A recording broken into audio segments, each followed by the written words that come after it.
Today is going to be about volunteer opportunities.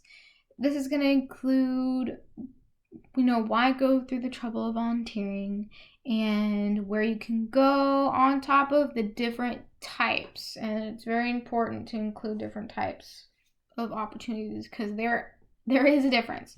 So let's go ahead and get started with the question, why go through the trouble and volunteer?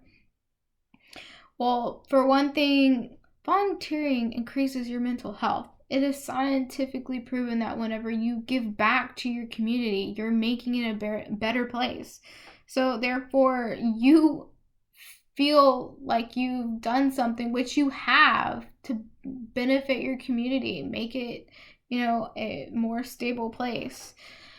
The other thing is networking. You never know who you're actually volunteering with, or you know who you're volunteering for. So if they see your work ethic and they like it, you may be getting a job out of this. You also benefit by getting real world experience. Whenever you apply through your college to volunteer, or you go through the government, you tell them what skill sets you have, and you are able to utilize those skill sets and use them wherever you volunteer, and you can gain them. You always can learn on a job. And lastly, you can test out different career options.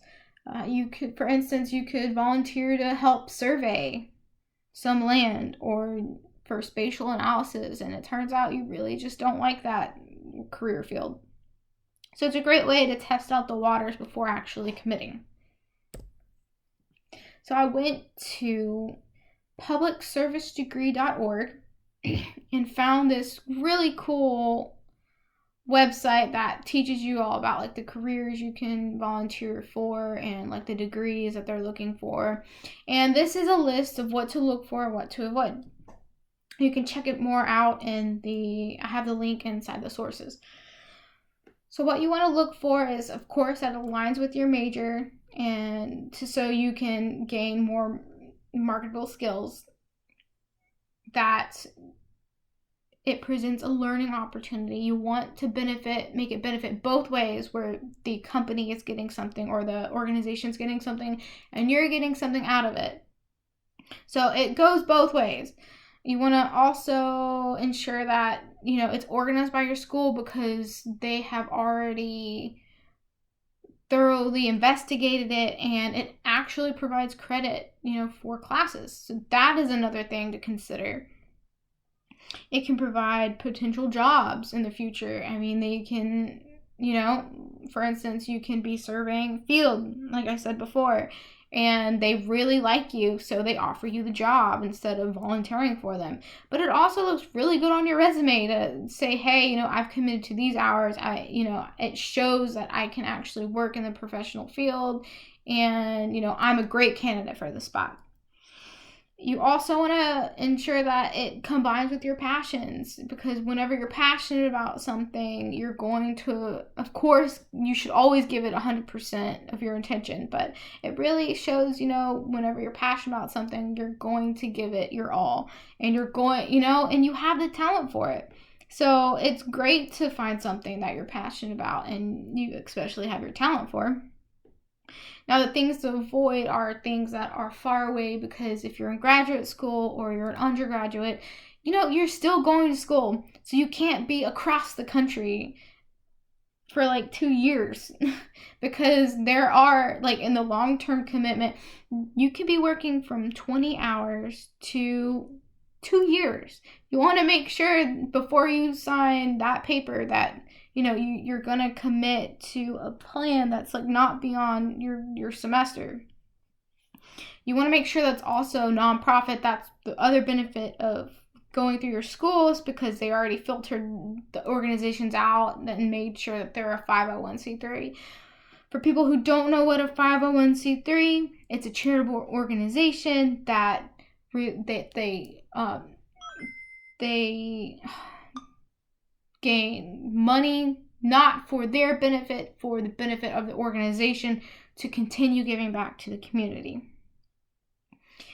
Another thing is your school's going to ensure that these groups are not overly staffed. If you volunteer for something that's overly staffed, chances are you're not going to be able to volunteer. You're not going to be able to use your skill sets, and you won't get in those credit hours.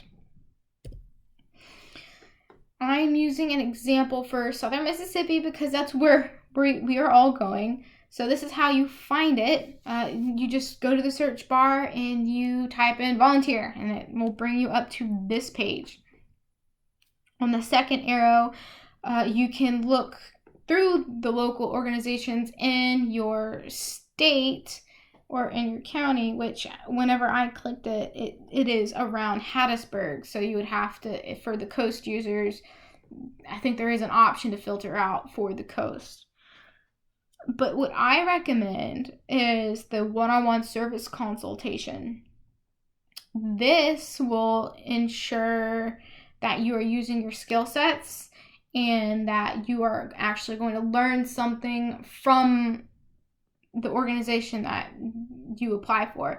But also, they give you a list of all the organizations they have that deal with your degree. So this is the third arrow is the easiest one to go with if you're trying to just get that on your resume where you've worked for a company for X amount of time and you've actually applied your skills, so you have a professional hourly skill set to put on your resume. Now, this is one of the nonprofits I found that is available for USM. This is called Piney Woods Conservation Group. They're a conservation group that is all about teaching kids and teaching whoever is volunteering about the conservation of the pine belt, which is in Forest County, Lamar, Perry, Jones, and Covington counties.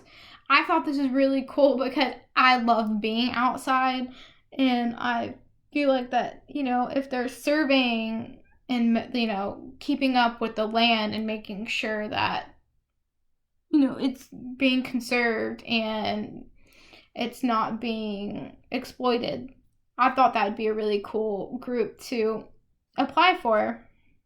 And I'm also passionate about nature. I found myself really liking being outside, so I probably would go with this. But there also are other ones. So I have this list that I got, and if you don't want to be outside, these are some of the things that are great for leadership skill set. So they have stuff from, the Christian service serving lunch to the thrift store to an assistant. You can be a Christian service office assistant. So they have everything for everyone.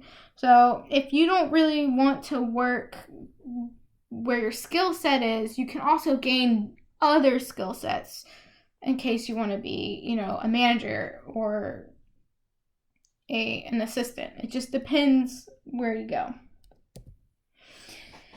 So 2 other things, there are different types of volunteer opportunities. For instance, this is AmeriCorps. They are very well known. It's government operated. So what they look for is something called skill-based volunteering. It's more broad than pro bono. I had no idea what these 2 things were. But skill-based volunteering is just they go to companies who are struggling and they need a specific, skill set. Well, skill-based volunteering is more of GIS is broad. It's the same thing with skill-based volunteering. They need someone who works with GIS. They're not specialized. They have their degree in GIS and they just need help. Now, pro bono is a subset of skill-based volunteering.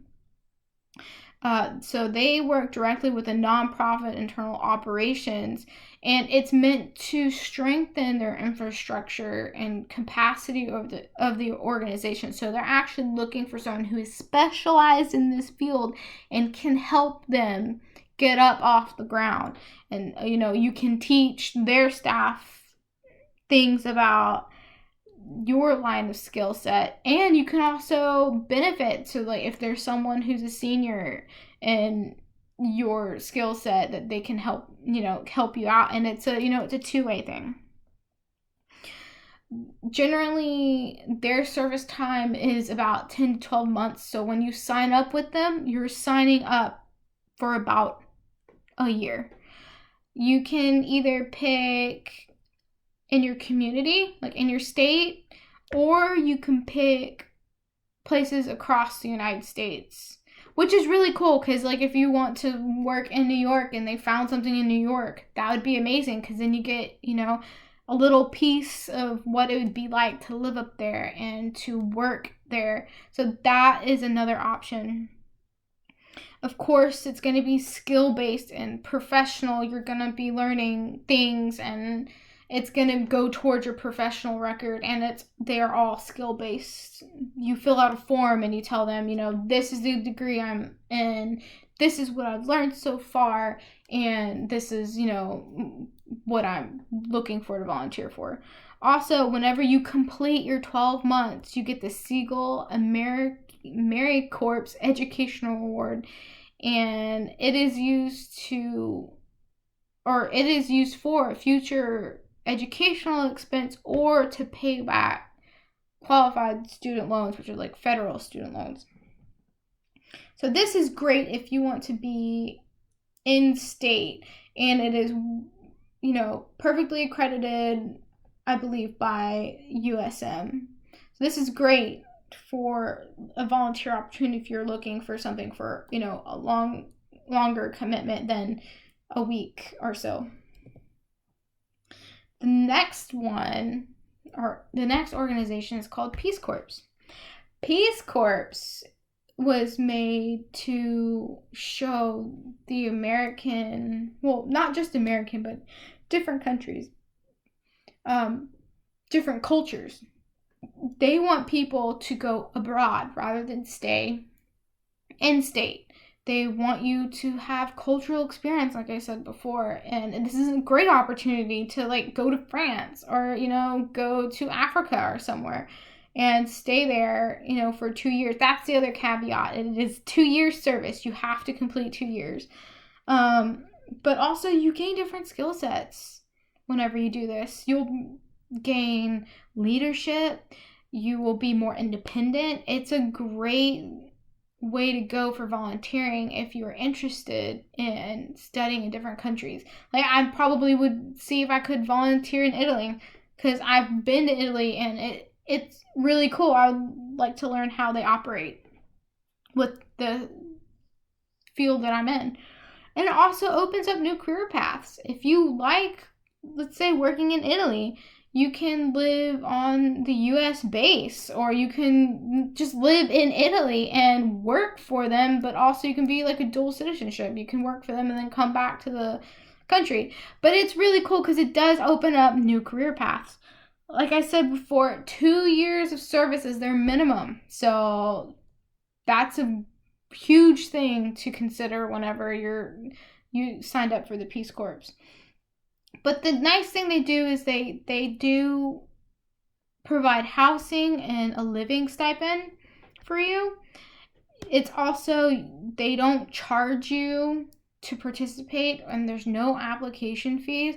But I know for USM to volunteer, there is a $20 fee, which I forgot to state previously.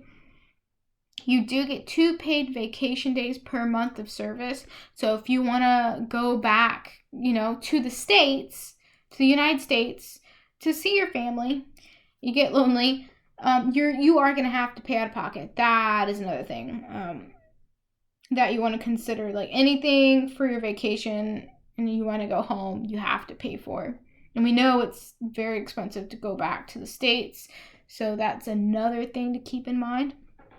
As for medical care, so they usually cover your medical and dental care that is provided in that country. If you have a medical emergency, they can, if it cannot be provided in that country, they can transport you to the US and get you medical attention there. The other thing is by the end of your 2-year service, they have something called the Paul D. Coverdell Follows program, which whenever you return from the Peace Corps as a volunteer, it reduces your tuition, your assistantship, and your stipends. So it, in the long run, like if you have like a really big debt with going to school, this will help you out. But I hope this video was educating for you guys. I did the best I could. Here are my sources, and I do really highly recommend looking at the publicservicedegree.org. That's pretty cool. And, you should probably take a look at the USM page for volunteering, too. And give that a try. Thank you.